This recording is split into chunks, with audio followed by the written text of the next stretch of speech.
Okay, cool. I've just shared my screen. Can everybody see my screen? So I should have a Miro board coming up now. I've also shared a link in Miro, in Zoom, to the Miro board. And I see Ray's already got in, so the link's obviously working. So if you want to go into there, just going to talk a little bit about what I want to achieve this afternoon. Apologies in advance if what you want from the next hour is a smooth, fully formed game, because this isn't it. This is an experiment, most definitely, and I'll talk a little bit about the background to the experiment. So there's a game called 1,000 Blank White Cards, which is very anarchistic in its own way. It's a co-created game in that the game is actually created in play, which is one of the things you'll be doing this afternoon. You'll be making cards in play to make the game as we go along. It struck me as a game that worked like that had quite a lot in common with a lot of ideation kind of techniques, and could possibly bring something extra to the ideation process, make it more playful, or possibly not. But this is the experiment that will tell us whether or not this is a complete pile of rubbish in my head, or whether it's got some legs. So that's what we're here for. What I've created in Miro, and one part of the experiment that's certainly come to the fore for me as I've been doing this, is that possibly Miro is not the ideal platform in which to be creating this game, but it will do. Is everybody reasonably familiar with Miro? No. No. Okay. So has everybody got a mouse, like a proper mouse, as opposed to a trackpad? I probably should have specified that in the thing, because okay, so we'll try the zooming in and out first. So if you hold down your control, or whatever the equivalent is in the Mac, and use your wheel, that should zoom you in and out. We have far more player boards than we actually need, so that's fine. So you can pick a player board, whichever one you like. Apart from player one, that's the one that I've chosen for me, and I've just made some example cards just to be going on with. Okay, so everybody managing to zoom in and out.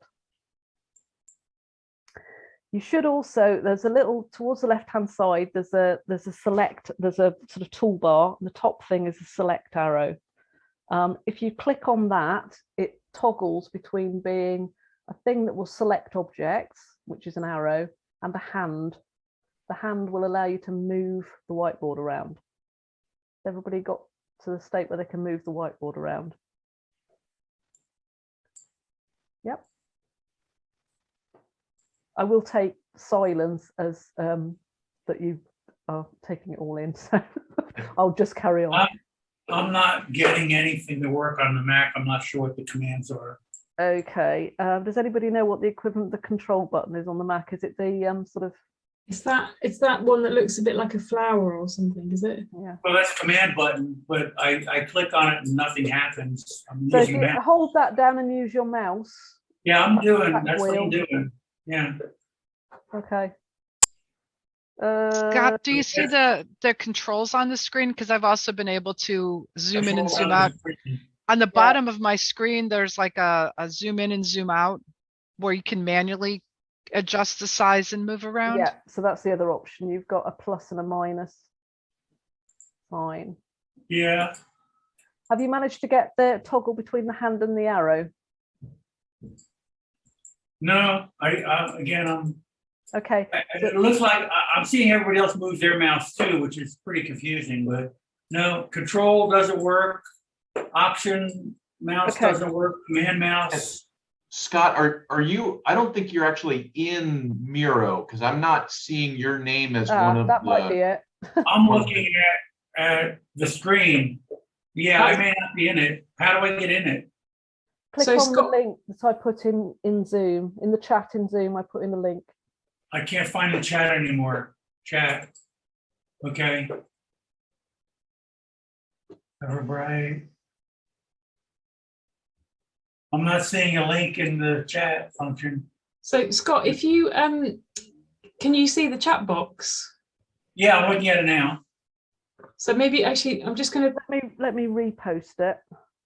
I see Ray. I see. I don't see anything about Miro though. So Oh, it's just so- a really long link. Yeah. That, Yeah, Sarah- okay. And then Scott, it's going to ask you to sign up and you're going to have to click you agree. And then it's going to want you to take some tutorials and I just told it no. Yeah, don't bother with the tutorial. Okay.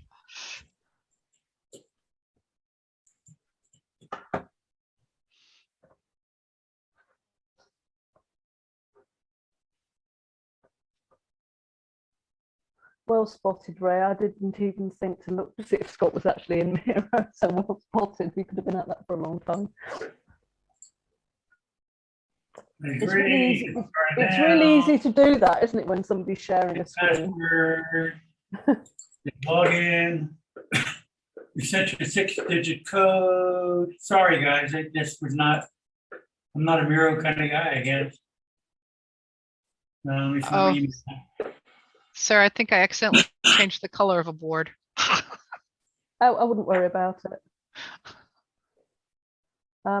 That is definitely in the ethos of a 1,000 blank white cards. Do what they will should be the whole of the law. Or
I think that's all right. The most important control to get to grips with, I think, is toggling in between the select and the move.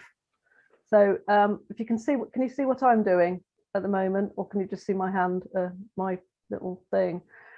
So the toolbar down the left-hand side. Could you just zoom out a bit, Sarah? Because yeah, Sorry. thanks. Okay. So the little arrow at the top allows you to toggle between an arrow, which allows you to select things, and the hand, which allows you to move the screen around or move the board around. And then if you move it so that the player one, the kind of pale green board, is in the middle of the screen, and then you can either, if you worked out which button allows you to zoom in and out, use that. If not, use the zoom in and zoom out at the bottom right, just so you can get a bigger version of player one in the middle. Somebody's pinched one of my cards. So one of the main things you're going to be doing this afternoon as play is you're going to be creating cards. So to create a card, and you can, as I say, pick whichever board you like the look of, you just make sure that you've got the, what's gone wrong here? Make sure that you've got the select selected, and then you can move your pile of cards around. Yeah. So you can move a card around, and then you can use the text button to write on it. So to give you an idea of what a 1,000 blank white card looks like, it usually has, and I'm pointing at the double up one here, it usually has a title, maybe an image. It has some kind of instruction about what the card does, and it may have a points value as well. But this being 1,000 blank white cards, all of that is optional. So your card can look whatever it look like, whatever you want to look like. Generally speaking, we're going to be playing this game in rounds, and the rounds are going to have particular focuses. So let me just go back to my PowerPoint. So the rounds are going to have, no, let me start. The ideal situation. So this session is about how to make money out of games-based learning or your games-based learning expertise. So what would that look like? Make some cards that reflect that. The next one will be roles and systems. What can you do? What can't you do? What roles are needed? What functions are needed in order for you to reach the ideal situation? What are blockers to that and what are solutions? That's next round. And finally, next steps. This structure may entirely break down during play, and we might not end up playing those rounds at all. It all depends how the conversations go.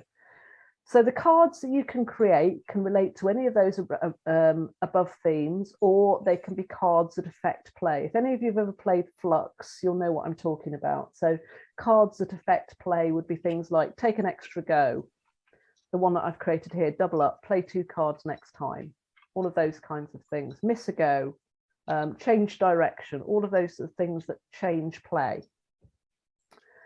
I've created a few cards in advance just to let you know what I was talking about. So here's one for my ideal situation, 4-day week, you're working less than you do now.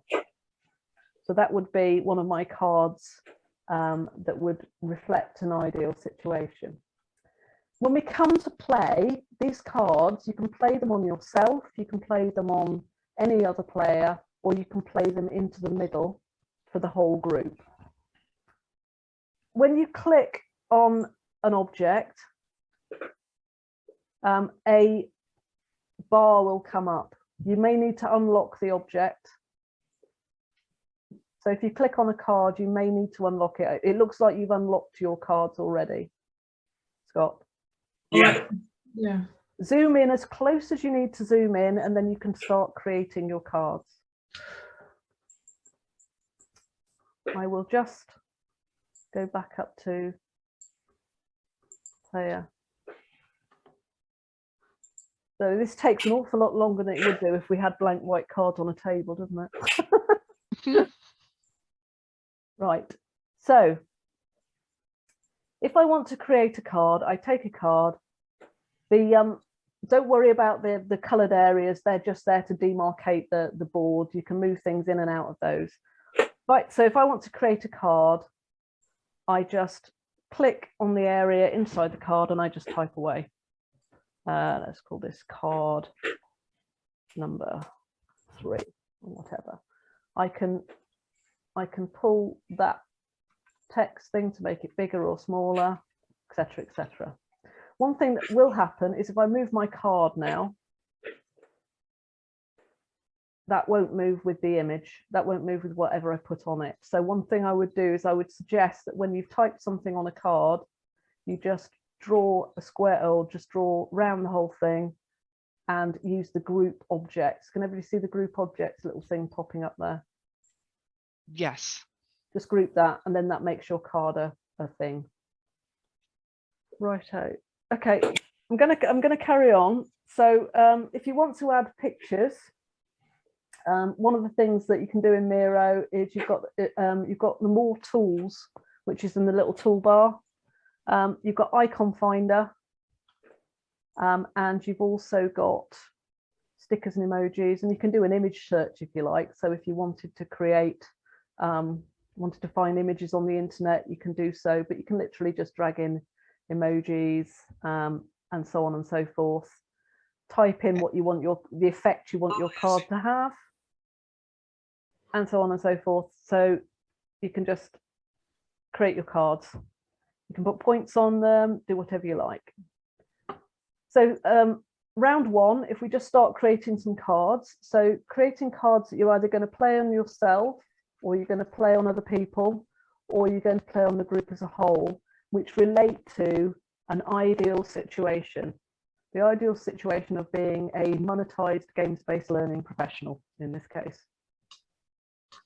Everybody okay with that?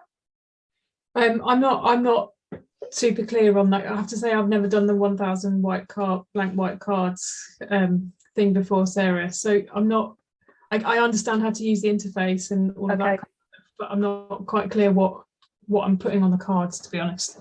Okay, so if we were just playing blank white cards as a game, as opposed to an ideation thing, which is the ideation thing is where the experiment comes in. Basically, you're just creating cards that play a game and create the game in play. So it tends to be quite an anarchistic game. So you might, for example, create a card that you're going to play on yourself that says something like, every time you play a card, you get 100 points. Right, okay, yeah. Because at the end, you want to have lots of points and you want to win. However, if you the game itself kind of mitigates against you creating these kind of points making engines, because other people are going to sabotage you. So the first thing that's probably going to happen is the next, in reaction to you creating that card, somebody else is going to create a card that says, play this card on someone, or the last card, you have to eat the last card you played, or something like that, which is going to cause you to destroy your card that's, giving you loads of points. So generally speaking, what these cards, and the reason I thought it might be quite useful for ideation, is these cards tend to, the cards you create are actions and then reactions from the other players. But it's all very, very free form. Okay, thanks. Does that make sense? I think so. It's quite an anarchistic experience, 1,000 blank white cards. So, people might create cards just to get other people to do silly stuff. Play this card into the middle of the table. Everybody has to jump up and down. If you don't jump up and down, you lose 1,000 points or whatever. Yeah. So as I say, total experiment. I have no idea if this is going to work as an ideation thing at all. It was just something that came to me and I thought might have some legs. So, always giving it a go. Yeah. Unfortunately, it's difficult to test without actually playing it.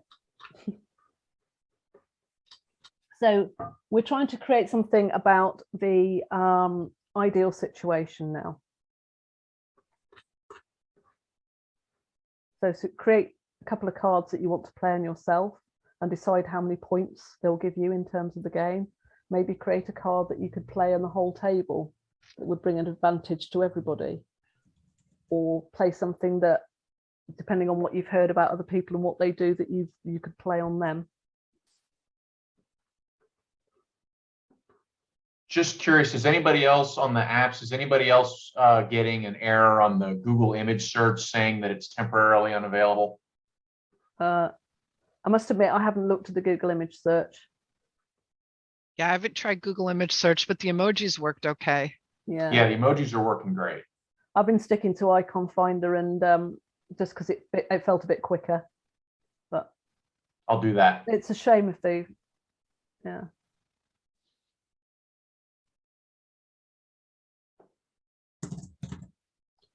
I must admit, when you play stuff like this online, you always wish you were sat around a table with some blank white cards and a pen, because it would be so much easier. But easier only if you can actually get everybody in the same room, right? That's true, yeah. Right. Yeah. There's There's an assumption there that's easier, which is not always the case. Yeah.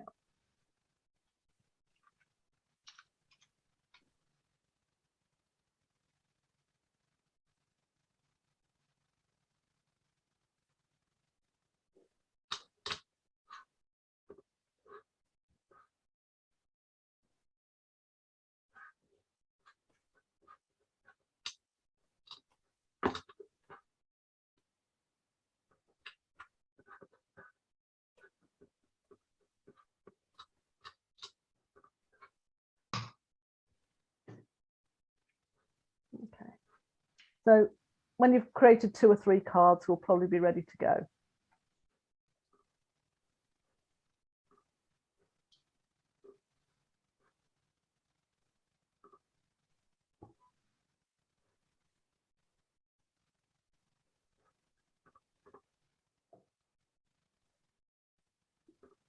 What I should probably do is change my screen share to show the PowerPoint.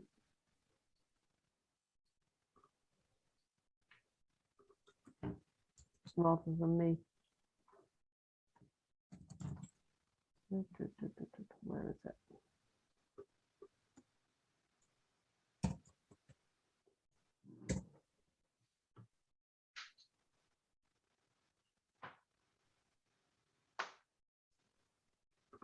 So can everybody see the PowerPoint rather than me messing around with the Miro now? Yeah, I'm seeing the PowerPoint on Zoom, Good. Sarah. Okay, cool.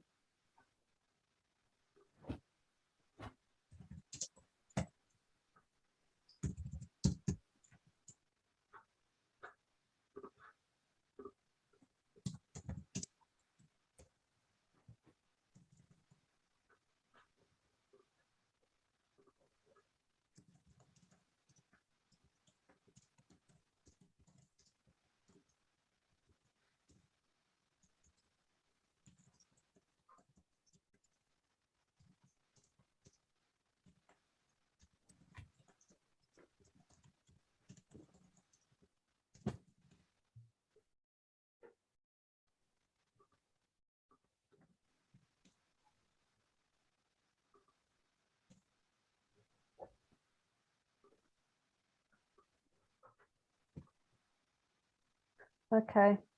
Has everybody created a couple of cards? Let me make one more real fast. Okay.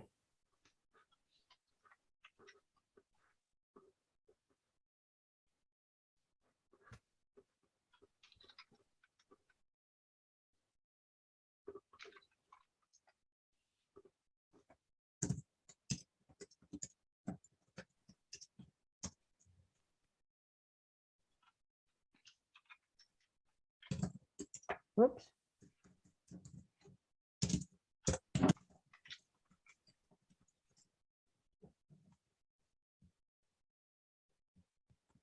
Ah, what have I done?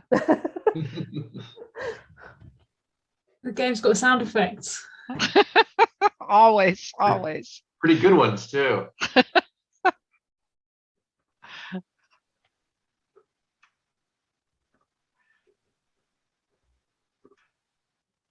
All right. I don't know if I did it right, Sarah, but I got 3 cards. Cool. Okay, so play starts with the last person who went to a party. I went to a party about 3 weeks ago. I went to a party about 3 years ago. Oh. Any advance on 3 weeks ago? Yeah, I think I'd have to say about a month ago for me. Lucy? I'm trying to think what classes as a party, but more than about a month ago. Okay, looks like I've got to start then. Okay, so if we were playing just blank white cards, everybody would play their cards in turn. The cards would take effect, and we just go round clockwise. But as we're using this as ideation, the idea is that somebody plays a card. Maybe that will start a conversation. Maybe it will start some just some silent contemplation going off in people. It might actually inspire somebody else to create another card to play on it. So we'll go for that. So I am going to play on everybody. I am going to play my passive income card. I think I'm going to give everybody 100 points and we're all earning passive income.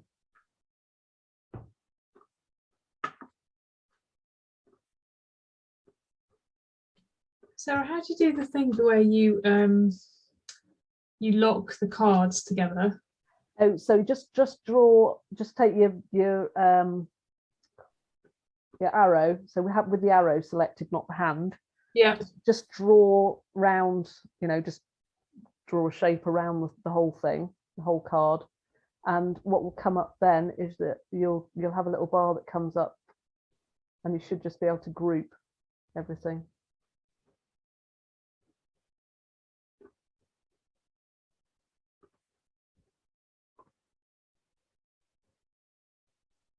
Got it doing that?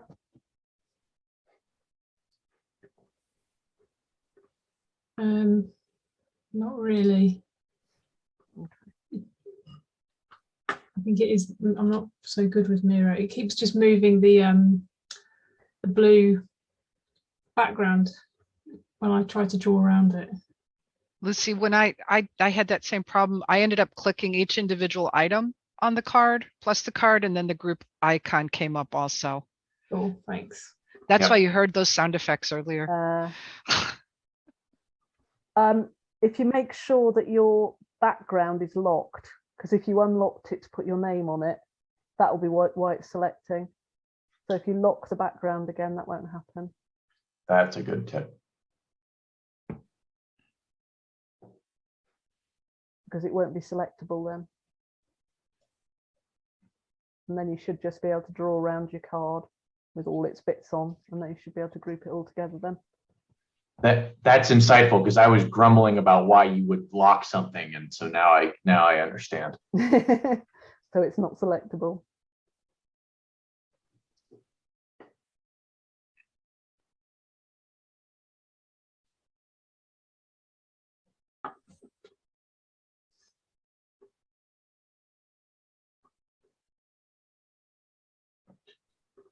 So Sarah, you played your card. Is the intent then that we kind of comment on its applicability to us, that we ask you questions, all of the above?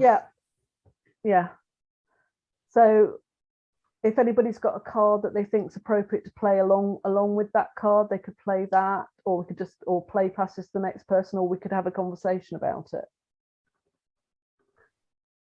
So, I mean, I can tell you why I've played that card. This is my ideal situation, because I found over the last couple of years that ludagogy has become more and more, it's taken up more and more of my time. So where the idea initially was that it was going to be a nice hobby alongside all of the other sort of fee-paying work that I did in game-based learning, it's now basically a full-time job.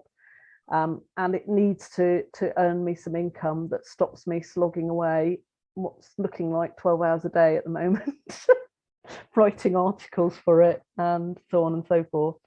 So I've attempted to add adverts and things like that. It's not going so well so far.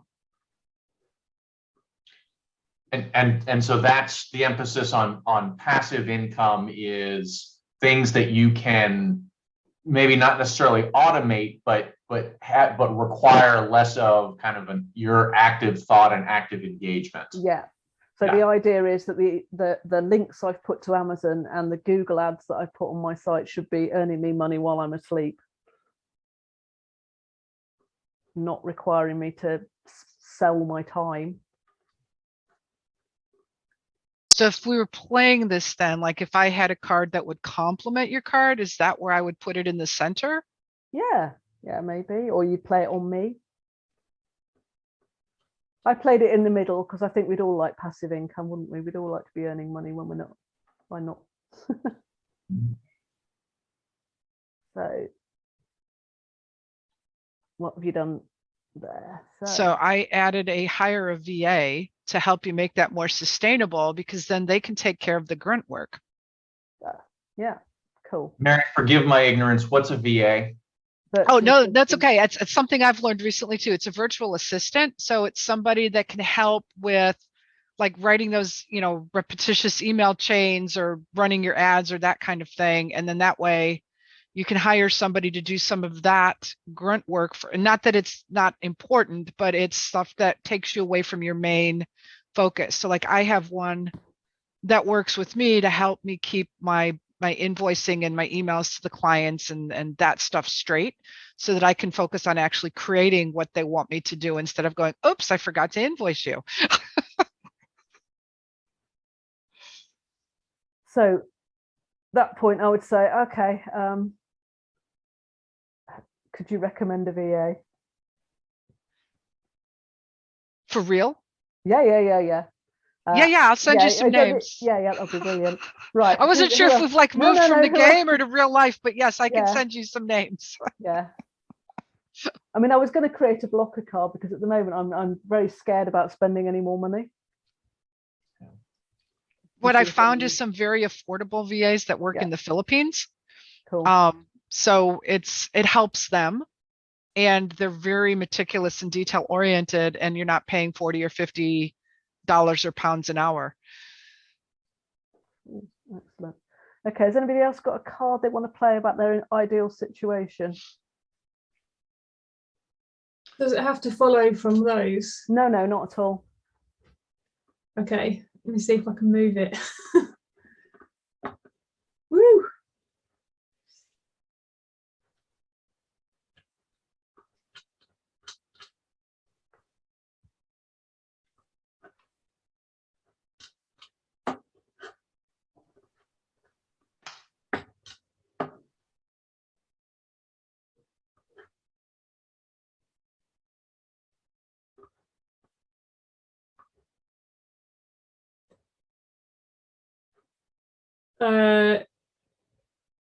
So I said, yeah, your game attracts new investment, which means you can stop working to develop another new game.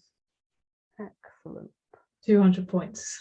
Okay. Everything's fixed. Cool.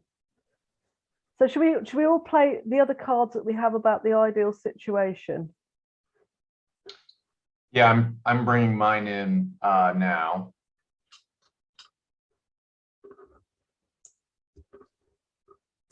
So we're going to play both of them. Yeah, and then I guess we can, because I'm trying to, at the moment I'm still trying to work out how this works as an ideation thing rather than as the game. Do you see what I mean? And if anybody's got any ideas on that. I think one thing that I'm seeing here, which is a problem, is it's less easy. We're all playing in the middle, which is fine, but I think that's basically because it's really difficult in this kind of platform to be able to see things as you would on a table, whereby you'd be able to see what everybody's got in front of them, and you'd be able to see what's in the middle and what's been played on other people. And I think it's quite difficult to see that. I think it's a bit difficult with whiteboards because I often feel like I actually find them a bit hard on my eyes, is that they're just big enough. It's like I need it to be the size of the wall, or I can't take it in. And when you make it the size of the wall, you can't actually see the surrounding things, can you? No.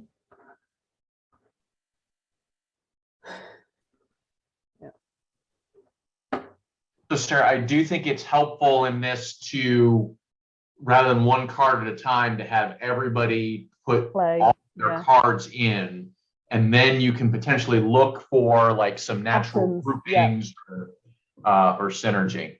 Yeah, let's do that.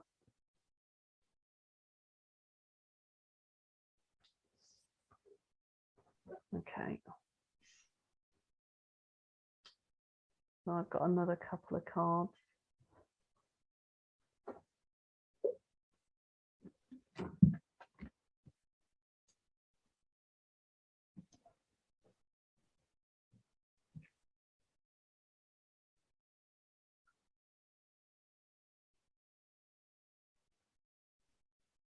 So I think actually one of my ideal situations that I put was Chimera. You have a collaboration partner with skills you lack, and that goes really well with your hire a VA as you've just moved it there.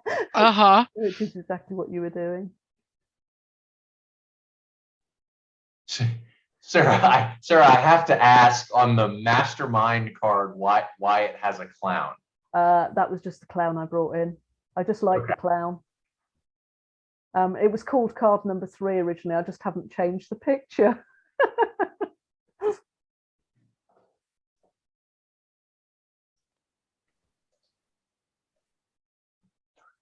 Okay.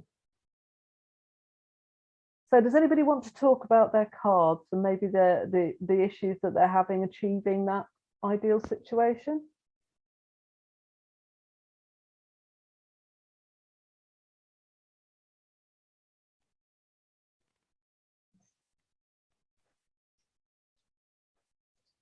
Or what they need to make that a reality?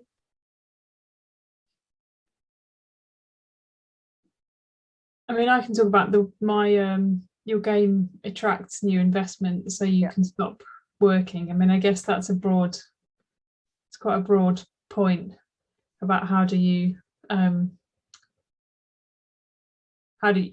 sell your products for enough money so that you don't have to keep doing other work that's less exciting. So do you have a game at the moment?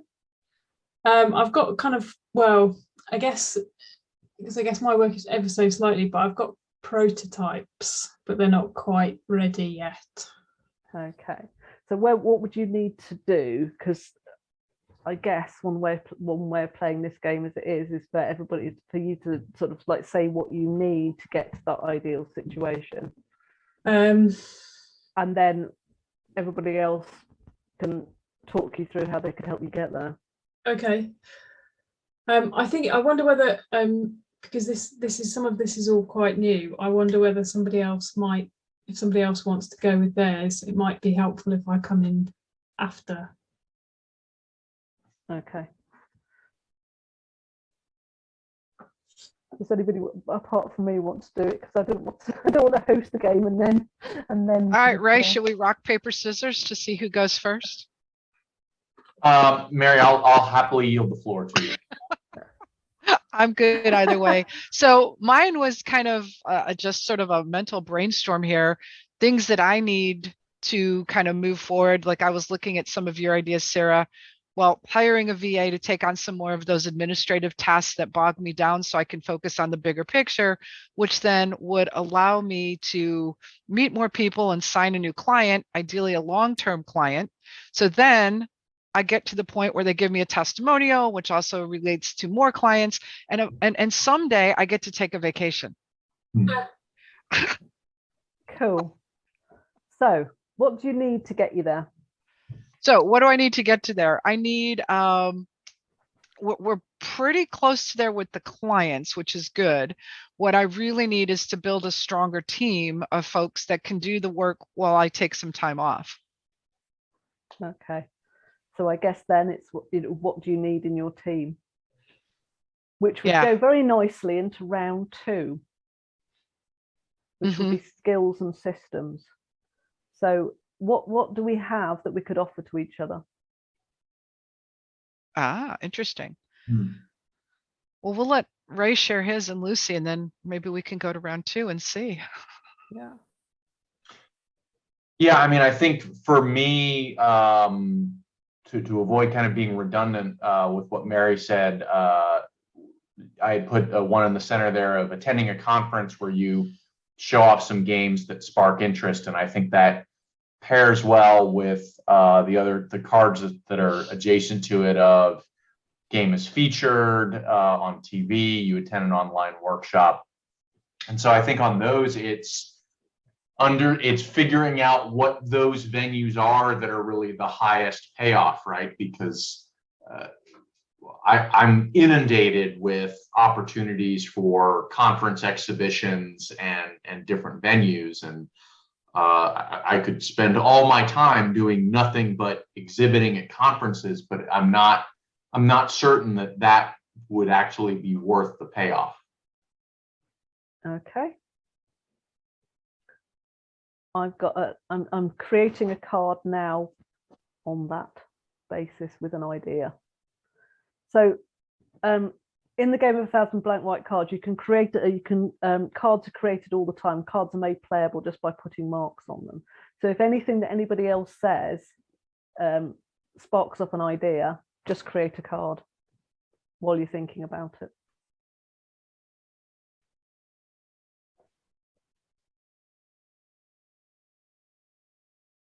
And by all means, keep talking as well. Because the silence is more deafening than it would be around a table as well, isn't it? Because round a table we'd be able to see each other busily working away making cards, whereas in this setting it's completely different, isn't it? Mm-hmm.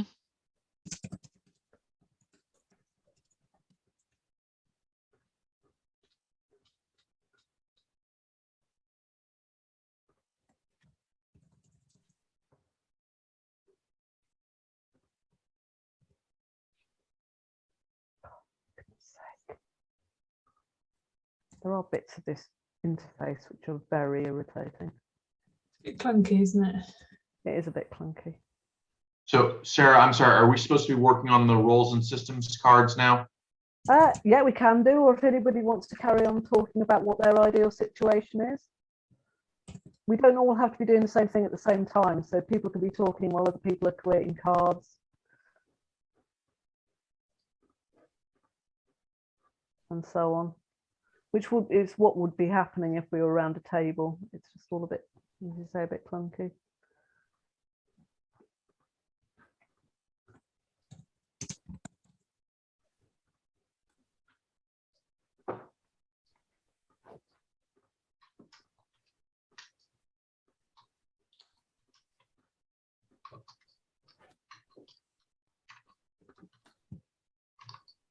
So I've got one for you.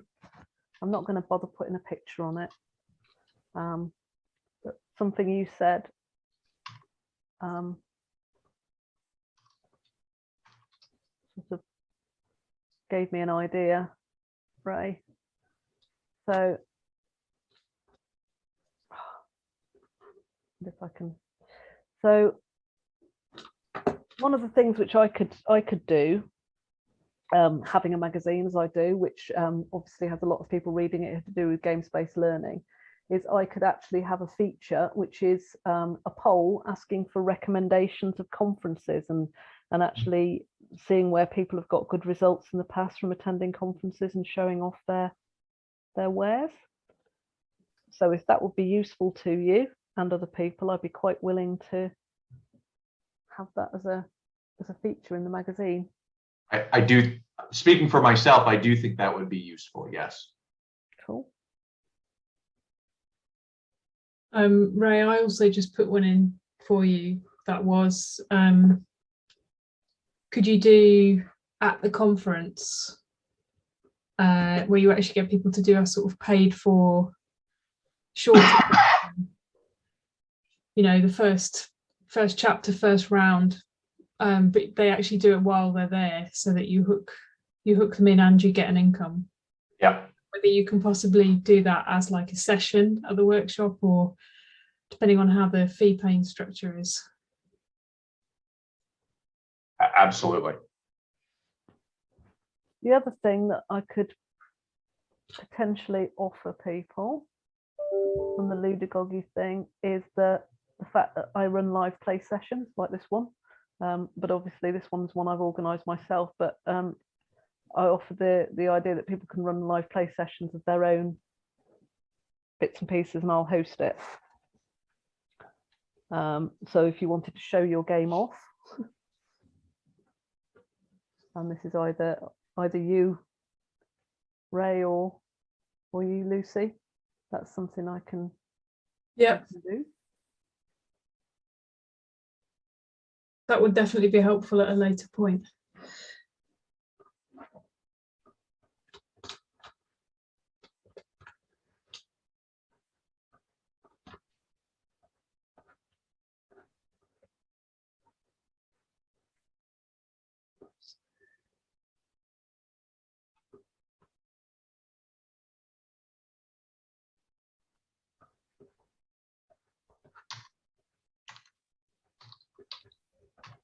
Where's your one gone, Sarah?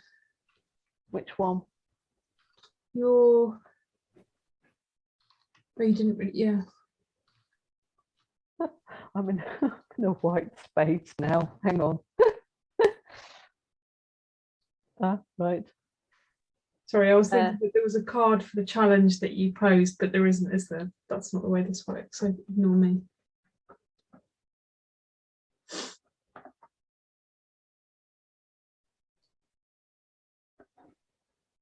Yeah, I think basically my oops.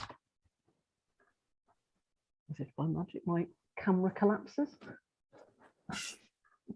Stupid thing. I've forgotten what I was saying now. Anyway. Okay. So on the investment front, does anybody have anything they can help Lucy with that one? Or indeed getting to the point where the games have moved beyond prototypes and they're presentable to investors? Does anybody have experience of seeking investment and what needs to be done to do that? That is not my area of expertise at all. Me neither. Okay. Because one of the things, this mastermind thing, but here you have the right advice available when you need it. So you're not going to find that here by the sound of it, Lucy. That's okay. But what would you, would it, okay, well, how can I put this? How would it be useful, bearing in mind sort of 6 degrees of separation and so on? What could people here do for you on that front? Putting out feelers?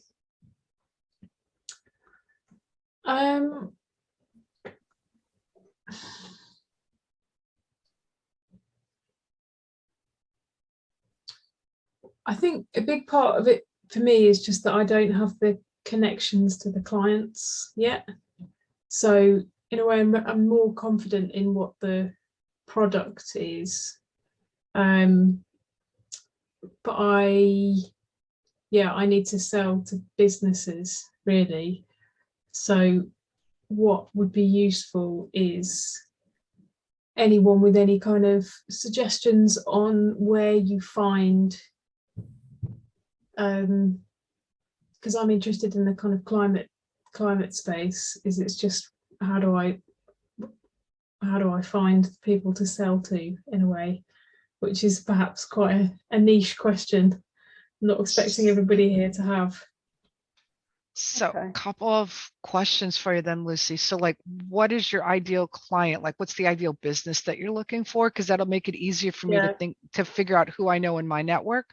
Yeah, that's okay. This is slightly theoretical in a way, because I'm quite early on. So it's almost like today, it's not that I'm actually necessarily expecting to get the actual advice, in a way. Partly just finding it interesting to go through the process. But it would be any business, probably small to medium-sized businesses that have the sustainability or learning and development teams in small to medium-sized businesses. So that's it's probably going to be the HR teams or the sustainability teams. And geographically, are you looking for more Europe, US? Does it make a difference? Ideally UK based, but it could, ideally UK based at this point. Okay. Because for myself, I know that will be really hard for me, because I have very few UK connections other than Sarah and Terry Pearson, one or two others. Yeah. So, Lucy, one thing that comes to mind is many universities now have schools of sustainability where they're running degree programs at various levels. Those schools often have corporate partners who are affiliated with the schools specifically for the purpose of giving the students real world problems to work on, right? Because more and more schools are seeing that it's insufficient to just have like a textbook problem of, oh, design an ideal transportation network for this city that I just made up. Okay, well, what if instead you could design, the 22nd century transportation network for Leeds or York and so finding those schools of sustainability and then seeing who they partner with might give you some leads as to folks who are thinking in this space.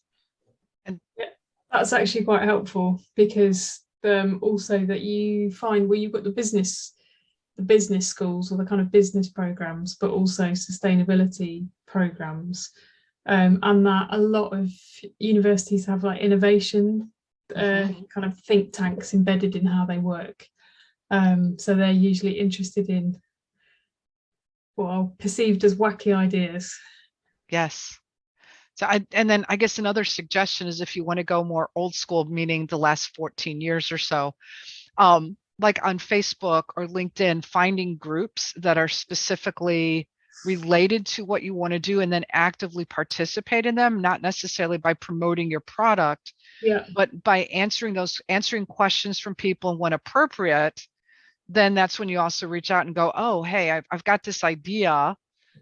Would anybody, what do you think of it? Or would you like to provide some feedback, or that type of thing? Because I've found for myself, it's been very successful finding clients that I didn't really, know were out there, because I'm just actively engaging in groups about things that I'm interested in and saying, oh yeah, well, here's how we use this software. Here's what we've done with this. And people then go, oh, tell me more about what you do. And then the next thing you know, I'm booking clients. That's helpful. Thank you. I've got a few connections from my last proper job, particular the sustainability team in HSBC. So I could probably point you in their direction. I'm not sure if HSBC is sort of like actively purchasing learning at the moment, but they would certainly know. It's helpful just to it's helpful just to talk to people. Yeah. Bounce the idea around. But I think part of it is that I probably will. I'm happy to do prototyping, and test things out with people without necessarily it being fee paying. Although with HSBC, I think that might be Well, and then I do have a client that works for a German-based company, Miro, which does commercial dishwashers, and they're all about sustainability and clean water and that type of thing. So if you'd like, I could introduce you to my US contact, and she might be able to say, yeah, this would be a great thing for our headquarters in Germany or not, because that's their whole brand. It's like, you have to be sustainable, you have to have clean water, and here's how our machines help you.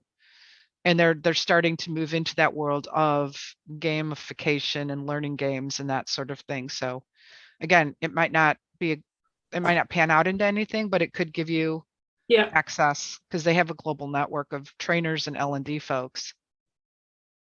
That could be helpful. Thanks, Mary. You're welcome. So yeah, if you just, figure out how to find me, I'm on LinkedIn, or you can email me. I'll be happy to make that introduction. Thanks. I'll find you now. As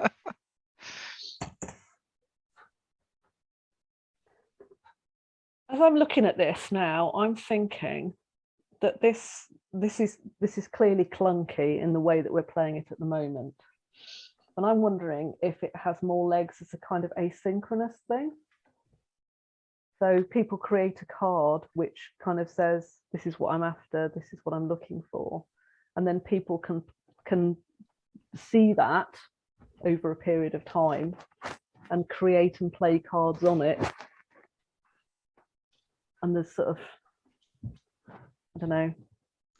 Sarah, I think the challenge, I'm just looking at kind of the back and forth that's happened. The explanatory stuff, you would lose all of that in asynchronous, or you would force people to, dense pack it and write it in a card. So I'm not sure that asynchronous is the approach. I just wonder whether maybe it's just literally just not the right interface. Yeah, possibly. Mm-hmm. I'm finding it frustrating because when I think about what 1,000 blank white cards is and the ethos of the game, it really feels like there's something there for ideation, but this is too clunky. Have you a different tool? I don't know if it quite works, but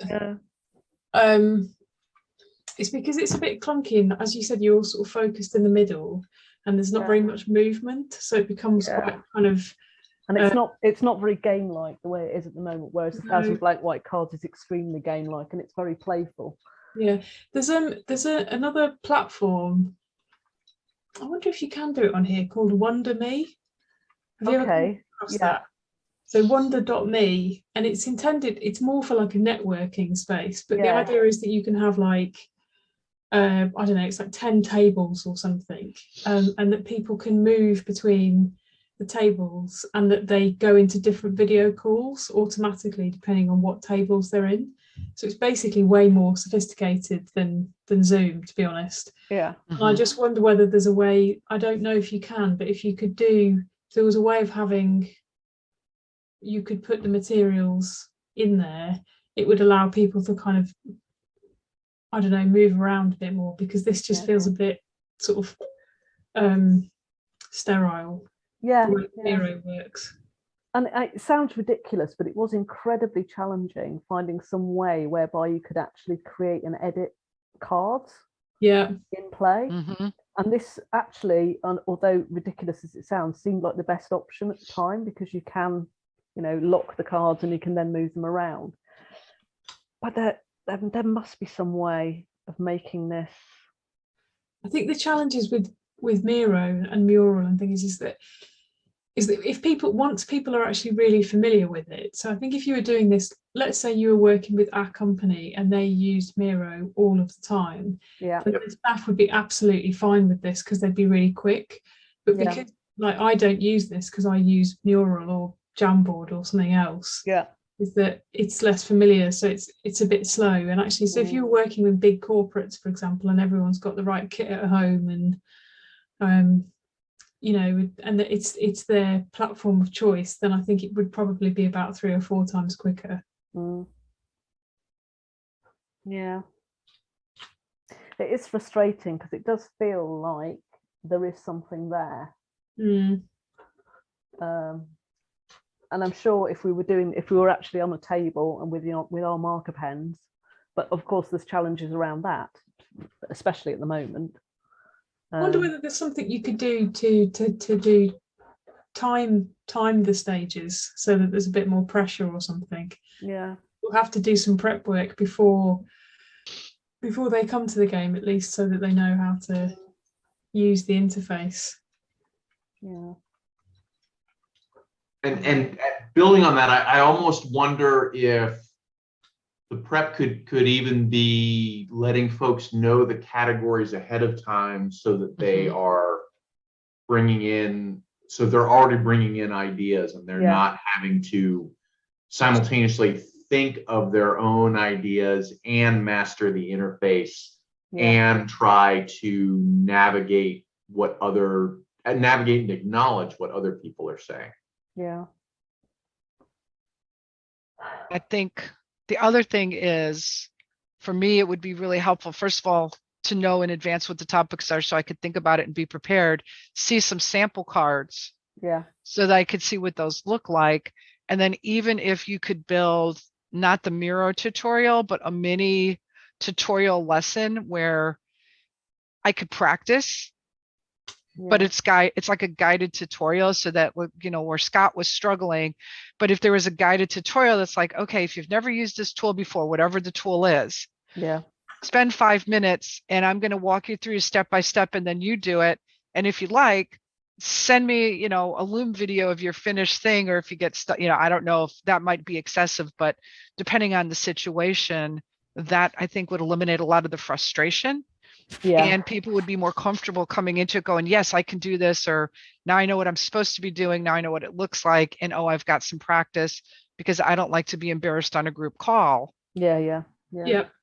Versus somebody like me who's like, I'm just going to push the buttons and break stuff and then see what happens. Yeah, I'm a push the buttons and break stuff girl as well. So. But, you know, if you're thinking about especially using this with a larger group or in the workplace or something like that, there are folks then that are also thinking, oh, I can't do that. My boss might think I'm a dummy, or, you know, something along those lines. Plenty of that, isn't there? I like the concept. I think it just, you know, I again, how do you recreate? And I think there's something, because, you know, we have eventually ended up just having a talking shop, haven't we? And I think that's mostly because of the frustration of the interface, because I do think there is something in creating the cards. I'll just to sort of, because we probably need to finish off fairly soon, but I'll explain how the rest of the game works, the 1,000 blank white cards, and then hopefully sort of like make my sort of case for why I think making the cards is a better idea than just doing ordinary ideation. So when you play 1,000 blank white cards, after play, after sort of like all these cards have been played on each other, and you know, maybe everybody's added up their points and go, I've won because I've got 6,000 points or whatever. We go into something called the epilogue. And what the epilogue is, it's about deciding which of these cards have value and will be taken into a stockpile, which will go into further games. So when the games play normally, just for fun, let's say 50% of the cards that have been created, let's say we've created 60 cards, we go, right, we're going to create a stockpile of 30. And there's what, 4 of us now? Can't remember. 4 of us. So if we wanted to, let's make it easier, let's say 32 cards. Let's say we wanted to create a stockpile of 32 cards. That would mean each of us would have to choose our 8 favorite cards out of all the cards that have been created. And they would go through, be put aside somewhere. And then the next time we play a game, those will be our starting point. Those will be the cards we start with. And some people say that the way you win 1,000 blank white cards is not how many points you end up with at the end, but it's if your card has been picked to go into the stockpile. And I think the reason why this creating the cards rather than just having talking shop is really good is because you could eventually, if you played this repeatedly in an organization, for example, with a specific question, that would become like an organizational knowledge bank of the best and brightest ideas, which keep constantly being refreshed and being judged on their value and virtue. Does that make sense? Mm-hmm. Yeah, I can see that. So that's another reason why I think, you know, this game, 1,000 blank white cards, has got sort of potential in a learning setting, as opposed to being just quite an anarchic and quite fun game, which I'll recommend that anybody play anyway. Look it up on Board Game Geek, you'll see some wonderful examples of cards there. But yeah, this idea that you can create this ongoing knowledge bank really appeals to me. Just wait to come up with implementation that works.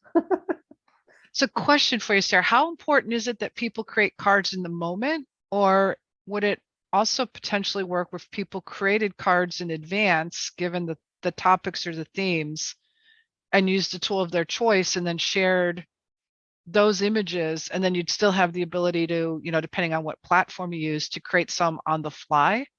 I don't know if that would help. That's what happens when you've got a stockpile, you've got some cards to start with.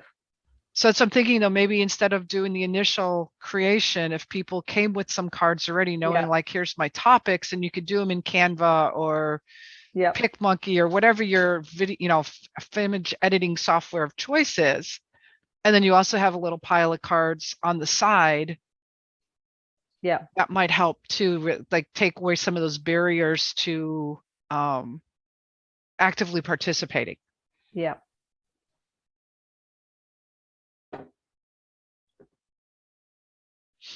I mean, it might even be that the correct way to play it is actually with physical cards, and just get everybody to bring some cards which they can then just show to the camera when they've created them.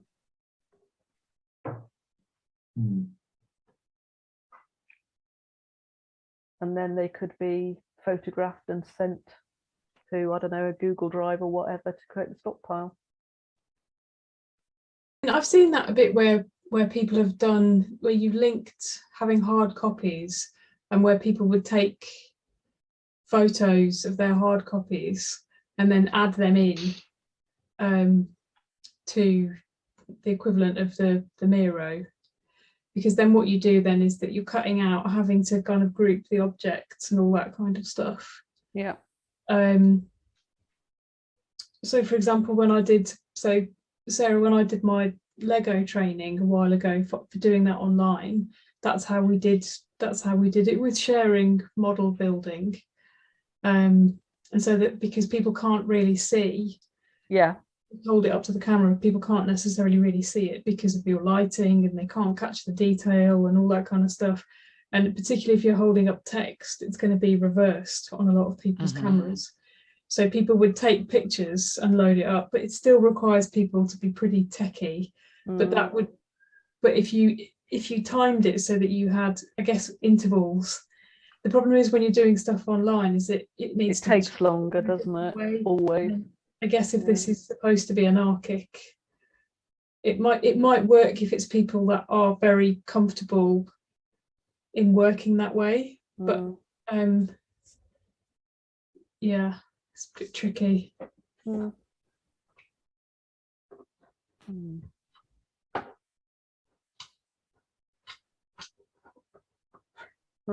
So, I mean, I think it's pretty much a non-starter as we're playing it at the moment.